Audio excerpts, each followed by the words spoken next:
नमस्कार दर्शकों, मैं एस्ट्रो स्नेहा शर्मा आप सभी का दशा महादशा प्रोग्राम में हार्दिक अभिनंदन करती हूँ। आज हम प्रोग्राम में जानने वाले हैं 12 ज्योतिर्लिंगों के बारे में। प्रत्येक दिन में हम जानेंगे एक ज्योतिर्लिंग के बारे में कि इनका प्रादुर्भाव किस प्रकार हुआ। 12 ज्योतिर्लिंगों के प्रादुर्भाव का वर्णन जो है वह हमें मिलता है शिव पुराण के अंतर्गत। शिव पुराण के अंदर कोटि रुद्र संहिता है, उसके अंदर जो पेज है 503 प्रश्न नंबर, तो वहां पर इसका पूर्ण उल्लेख जो है वह हमें प्राप्त होता है कि किस प्रकार इनका प्रादुर्भाव हुआ। उससे संबंधित पौराणिक कथाएं भी उसमें मौजूद हैं। उन्हीं कथाओं के बारे में हम जानेंगे अपने इस प्रोग्राम में। ज्योतिर्लिंग को जानने से पूर्व ज्योतिर्लिंग का अर्थ समझ लेना बहुत ज्यादा जरूरी है कि ज्योतिर्लिंग का अर्थ क्या होता है। ज्योति का अर्थ होता है प्रकाश, प्रकाश यानी कि रोशनी, और लिंग का अर्थ होता है चिन्ह, यानी शिव भगवान के प्रकाश युक्त चिन्ह के बारे में हम यहाँ पर आज चर्चा करने जा रहे हैं। ऐसा कहा जाता है कि यदि इनसे संबंधित कहानियां भी सुनी जाए, यानी पौराणिक कथाएं भी सुनी जाए, तो व्यक्ति अपने कई सारे दोषों से मुक्त हो जाता है, कई सारी समस्याओं से उसे छुटकारा मिल जाता है। ये कहानियां, ये पौराणिक कथाएं, वह इनके प्रादुर्भाव दर्शन के समान ही माने गए हैं। भगवान शिव जहां जहां भी प्रकट हुए, वह शिवलिंग की पूजा हुई, वहां वहां इनका प्रादुर्भाव हुआ। यहां दर्शन करने से, इन 12 ज्योतिर्लिंगों पे दर्शन करने से व्यक्ति को मोक्ष की प्राप्ति होती है। यह 12 ज्योतिर्लिंग कहां कहां पर मौजूद है, जानते हैं इनके बारे में। तो सबसे पहला, कहते हैं धरती पर सबसे पहला ज्योतिर्लिंग जो स्थापित हुआ वह हुआ था सोमनाथ, सौराष्ट्र में, गुजरात के अंदर प्रभास क्षेत्र में। दूसरा आंध्र प्रदेश प्रांत में कृष्णा जिले के अंदर श्री मल्लिका अर्जुन नाम से ज्योतिर्लिंग हुआ। इसे हम दक्षिण कैलाश के नाम से भी जानते हैं। तीसरा ज्योतिर्लिंग महाकालेश्वर मध्य प्रदेश में मालवा क्षेत्र के अंदर शिप्रा नदी के तट पर स्थित है, उज्जैन नगर में। चौथा मालवा क्षेत्र में ओमकारेश्वर नर्मदा नदी के बीच स्थित है। पांचवा श्री केदारनाथ हिमालय केदार नामक शृंग पर स्थित है। छठा भीमशंकर का स्थान जो है वह मुंबई में है। पूना से उत्तर भीमा नदी के किनारे सम्राट पर्वत पर स्थित है। सातवां उत्तर प्रदेश में वाराणसी के अंदर काशी विश्वनाथ के नाम से प्रमुख यह ज्योतिर्लिंग जाना जाता है। श्री त्रयंबकेश्वर ज्योतिर्लिंग महाराष्ट्र प्रांत के नासिक जिले में पंचवटी से 18 मील दूरी पर यह ब्रह्मगिरी के निकट गोदावरी नदी के किनारे स्थित है। नववां श्री वैद्यनाथ जी जो ज्योतिर्लिंग है वह महाराष्ट्र में स्थित है। 10वां जो ज्योतिर्लिंग है वह श्री नागेश्वर ज्योतिर्लिंग जो कि बड़ौदा यानी गुजरात में स्थित है। 11वां ज्योतिर्लिंग जो है वह श्री रामेश्वरम में है, तमिलनाडु में। 12वां और आखिरी ज्योतिर्लिंग जो है वह श्री घुमेश्वर ज्योतिर्लिंग है जो कि स्थित है महाराष्ट्र में। आज हम जो चर्चा कर रहे हैं वो करेंगे सबसे पहले ज्योतिर्लिंग की कि उसका प्रादुर्भाव किस प्रकार हुआ। सोमनाथ ज्योतिर्लिंग जो कि गुजरात प्रांत में प्रभास पाटन सौराष्ट्र में स्थित है, यह पहला ज्योतिर्लिंग माना जाता है। शिव पुराण के अंतर्गत कोटि रुद्र संहिता में प्रश्न नंबर 503 में इसका उल्लेख है। उसमें बताया गया है कि किस प्रकार इसका प्रादुर्भाव हुआ। तो इसके पीछे की जो पौराणिक कथा है वह इस प्रकार है। प्रजापति दक्ष थे, उनकी 27 बेटियां थी। उन 27 बेटियों का विवाह उसने किया था चंद्रदेव के साथ में। उन्हें यह पूरी तरीके से आभास था कि उनकी पुत्रियां इनके साथ में सुखी जीवन व्यतीत करेंगी, इसीलिए उन्होंने अपनी 27 कन्याओं का विवाह चंद्रदेव के साथ में करा दिया और उन्हें लग रहा था कि मेरी पुत्रियां जो हैं वो इनके साथ में खुश रहने वाली है। चंद्रदेव को दामाद रूप में पाकर प्रजापति दक्ष बहुत ज्यादा प्रसन्न थे, बहुत खुश थे। लेकिन चंद्रदेव जो थे अपनी 27 पत्नियों में से सबसे ज्यादा प्रेम करते थे रोहिणी से। बाकी की जो 26 बेटियां थी प्रजापति दक्ष की, जो चंद्रदेव की पत्नियां थी, उन्हें उससे सुख प्राप्त नहीं हुआ। उनका ध्यान, चंद्रदेव का ध्यान तो केवल रोहिणी में ही बसा हुआ था। सबसे ज्यादा प्रेम यदि वो करते थे तो रोहिणी से करते थे। इस बात का पता उनकी बेटियों द्वारा उनके पिता को चला, यानी किसको चला? प्रजापति दक्ष को चला। बेटियों का दुख पिता से देखा न गया, तो पिता ने अपनी पुत्री से कहा, मैं बात करूंगा चंद्रदेव से। ऐसा कहकर प्रजापति दक्ष गए चंद्र देवता के पास और उनसे सारी बातें कही कि आपका जो ये व्यवहार है, आपको प्रेम जो है वो अपनी सभी पत्नियों से समान करना चाहिए। मेरी सभी पुत्रियों को आपको बराबर का प्रेम देना होगा, क्योंकि वो सभी पुत्रियां मेरी जो है वो आपकी पत्नी है। आपको बराबर उनको स्नेह प्रेम देना होगा। ये गलत है, आप केवल मेरी एक पुत्री को प्रेम दे और बाकी आपके प्रेम से वंचित रहे। और ऐसी बात कहकर वह वहां से चले गए। उन्हें लगा शायद चंद्रदेव मेरी कही बातों को समझेगा और गंभीरता से लेगा, ताकि आगे मेरी पुत्रियों को कोई तकलीफ नहीं आए। लेकिन चंद्रदेव का ध्यान तो कहीं और ही था, वो था रोहिणी में। प्रजापति दक्ष की कही हुई बातें उन्होंने सुनी, अनसुनी कर दी, बिल्कुल भी उन पे ध्यान नहीं दिया। उनका ध्यान तो केवल रोहिणी में ही बसा हुआ था। फिर कुछ समय पश्चात उनकी पुत्रियों से फिर प्रजापति दक्ष को मालूम हुआ कि उनका व्यवहार तो वैसे का वैसा ही है, कोई परिवर्तन उनके व्यवहार में नहीं आया है। लेकिन अब आ गया प्रजापति दक्ष को क्रोध। मैंने उसे समझाया था, लेकिन वह नहीं माने। अब इसका भुगतान तो उन्हें करना ही होगा। मैं कभी भी उसे क्षमा नहीं कर सकता।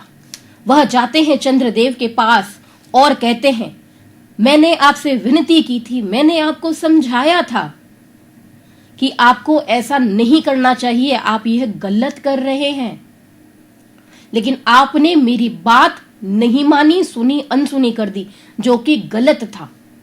मैं आपको श्राप देता हूं कि आप क्षय रोग से ग्रसित होंगे। और श्राप फलित भी हुआ प्रजापति दक्ष का। चंद्रमा जो थे वह क्षय रोग से धीरे धीरे करके ग्रसित होना शुरू हो गए और क्षीण होना शुरू हो गए। धीरे धीरे कर क्षीण होने लगे और इस बात की खबर पहुंच गई तीनों लोक में। तीनों लोक में हाहाकार मच गया। देवी देवता ऋषिगण सबके सब परेशान हो गए कि चंद्रमा को क्षीण होने का तो यहाँ पर श्राप मिल गया। वह सब गए सीधा ब्रह्मा जी के पास। ब्रह्मा जी कोई उपाय बताइए, चंद्रमा को तो क्षीण होने का श्राप मिल गया। चंद्रमा भी स्वयं, चंद्रदेव भी यहाँ परेशान। ब्रह्मा जी के पास पहुंचे, कोई तो उपाय बताइए, कोई तो समाधान बताइए। तब ब्रह्मा जी बोले, शिवलिंग की पूजा करो, तपस्या करो, मंत्रों का जाप करो, शिव जी को प्रसन्न कर श्राप द्वारा मुक्त हो जाओगे। ब्रह्मा जी की बात अनुसार चंद्रदेव ने शिव भगवान की पूजा की, शिवलिंग की पूजा की, घोर तपस्या की, 10 करोड़ महामृत्युंजय मंत्र का जाप किया, जिससे भगवान शिव प्रसन्न हुए, प्रसन्न होकर प्रकट हुए और उन्हें रोग मुक्त किया। जब वो प्रकट हुए तो प्रकट होकर उन्होंने कहा कि मैं तुम्हारी तपस्या से प्रसन्न हुआ हूं, मांगो क्या मांगते हो। तो ऐसे में चंद्रदेव ने कहा, मुझे जो श्राप मिला है मुझे उस श्राप से मुक्त कर दीजिए भोलेनाथ। तब भगवान शिव ने कहा, तुम्हारी कला एक पक्ष में क्षीण होगी और दूसरे ही पक्ष में निरंतर बढ़ती चली जाएगी। तथास्तु। और उसके पश्चात वह रोग मुक्त हो गए। तब वहीं पर ही चंद्रदेव देवी देवताओं ने सोमनाथ कुंड की स्थापना की, जिससे भगवान शिव और ब्रह्मा जी दोनों का वहां पर निवास माना जाता है। स्वप्न रहस्य। स्वप्न रहस्य में आज हम जानेंगे, यदि आपको लगातार ऐसा सपना आ रहा हो अर्धनारीश्वर का, भगवान शिव और पार्वती दोनों को आप अर्धनारीश्वर स्वरूप में यदि दर्शन करते हैं स्वप्न में, तो इसका अर्थ यह है कि आपका कोई रुका हुआ कार्य जो है वह पूर्ण होने वाला है, आपको सफलता प्राप्त होगी। जिस भी उद्देश्य से आप आगे बढ़ने का प्रयास कर रहे हैं और वह पूर्ण नहीं हो पा रहा है, तो इसका मतलब यही है कि आने वाला समय आपके लिए कुछ शुभ लाने वाला है। यहाँ भगवान भोलेनाथ की कृपा जो है वह आपको प्राप्त होने वाली है। आपकी रुकावटें जो हैं वह दूर होने वाली है। जय महाकाल। अब हम जानेंगे कैसे बीतने वाला है हमारा आज का दिन। क्या कहते हैं हमारे आज के सितारे। शुरुआत करेंगे हम मेष राशि से। मेष राशि वालों, आज सितारे यह कह रहे हैं कि आपकी जो पुरानी परेशानियां चल रही थी वह दूर होंगी। आपके मित्र द्वारा सलाह से आज नया मार्ग आपको प्राप्त होने वाला है। छात्रों की मेहनत रंग लाने वाली है। सफलता प्राप्त करेंगे छात्र वर्ग। वृषभ राशि, सितारे पक्ष के बने हुए हैं। तरक्की का रास्ता जो है वह आपके लिए खुलने वाला है। दाम्पत्य जीवन में भी मधुर संबंध बने रहेंगे। पुरानी जो कहा सुनी की स्थिति थी वह दूर होगी और प्रेम में वृद्धि होगी। मिथुन राशि, मिथुन राशि वालों, आज समाज में मान प्रतिष्ठा आपकी बढ़ने वाली है। सामाजिक संस्थाओं से आज जुड़ भी सकते हैं।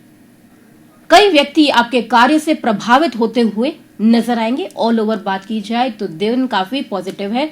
सकारात्मक फल परिणाम देने वाला है आपके लिए। कर्क राशि, कर्क राशि वालों, सितारे पक्ष के बने हुए हैं। व्यापार में आज बढ़ोतरी होगी। रोजगार के सुअवसर जो है वो प्राप्त होंगे। शिक्षा के क्षेत्र से जो व्यक्ति जुड़े हुए हैं उन्हें भविष्य में यहाँ पर तरक्की मिलने के भी अवसर बन रहे हैं। सिंह राशि, सिंह राशि वालों, आज भाग्य आपके साथ बना हुआ है। अचानक से आपको रुका हुआ धन आपका प्राप्त हो जाएगा। आप समझ नहीं पाएंगे भाई रास्ता मेरा कैसे बन गया, मैं तो इतने समय से प्रयास कर रहा था। स्वयं में आज अत्यधिक ऊर्जा महसूस करने वाले हैं। दाम्पत्य जीवन में खुशियां बनी रहेगी। अन्य क्षेत्रों में दिन सामान्य फल देने वाला है। कन्या राशि, कन्या राशि वालों, आज आप हद से ज्यादा मेहनत करने वाले हैं। इतनी मेहनत तो आपने आज तक नहीं की होगी अपने गोल्स को अचीव करने के लिए। इसका कारण है आपके उच्च अधिकारी जो है, आपसे उच्च वर्ग अधिकारी जो है वो आपके ऊपर बहुत ज्यादा प्रेशर बनाने वाले हैं अपने गोल्स को अचीव करने का, जिसके कारण तनाव की स्थिति बढ़ने वाली है। किसी अच्छे सलाहकार से मदद लेकर आप अपने गोल्स को जल्दी प्राप्त कर सकते हैं। यहाँ पर सलाहकार ही आपका मददगार बन सकता है। तुला राशि, लोगों के बीच आप अपनी छवि बनाने का प्रयास करेंगे। गुड बुक्स में आने का काम करेंगे। मन आपका शांत बना रहेगा। जमीन जायदाद से संबंधित मामले आपके पक्ष में बन सकते हैं आज। वृश्चिक राशि, वृश्चिक राशि वालों, ज्ञान में वृद्धि का दिन है। मन में आज धार्मिक विचार अधिक बने रहेंगे। दूसरे लोग भी आपसे खूब प्रभावित होने वाले हैं। परिवारजन का पूर्ण रूप से सहयोग आज बना रहेगा। पुराने मित्रों से आज मुलाकात हो सकती है।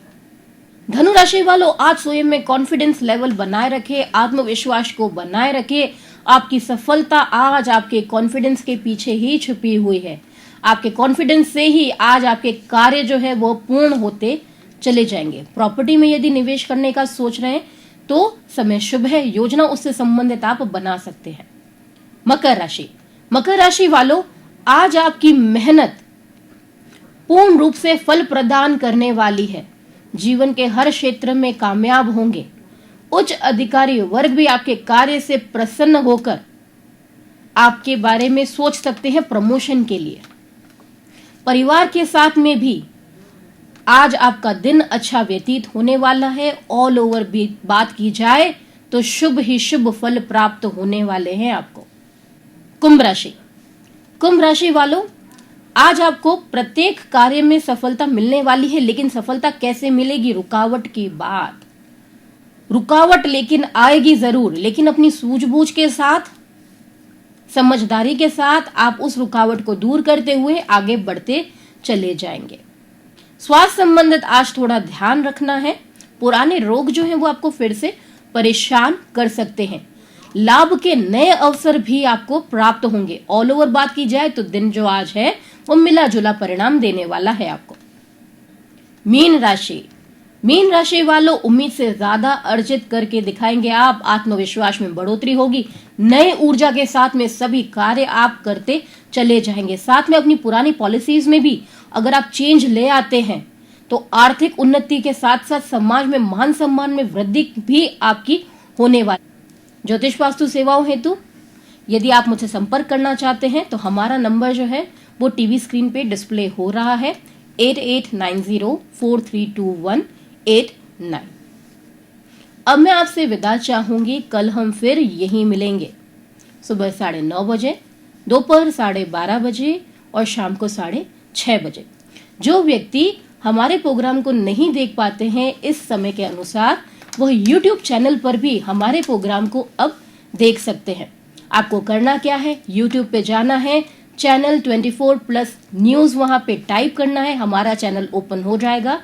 सब्सक्राइब के बेल आइकन को प्रेस करना है जिससे आपका सब्सक्रिप्शन ऐड हो जाएगा। उसके बाद आप हमारे प्रोग्राम्स वहां पर देख सकते हैं। उसे लाइक करिए, ज्यादा से ज्यादा हमारे प्रोग्राम को शेयर कीजिए अगर आपको अच्छा लगता है तो। ज्ञान को जितना ज्यादा बांटा जाए उतना ही ज्ञान हमेशा बढ़ता है। तो जितना ज्यादा ये ज्ञान की बातें आप लोगों तक पहुंचाएंगे एवं खुद सुनेंगे तो आप ही के ज्ञान में वृद्धि होगी और इसका पुण्य भी आपको मिलेगा, क्योंकि क्या है, ये धार्मिक कथा है, हमारी पौराणिक कथा है जो आगे से आगे हमारी संस्कृति को बढ़ाने में काफी मददगार होती है। नमस्कार।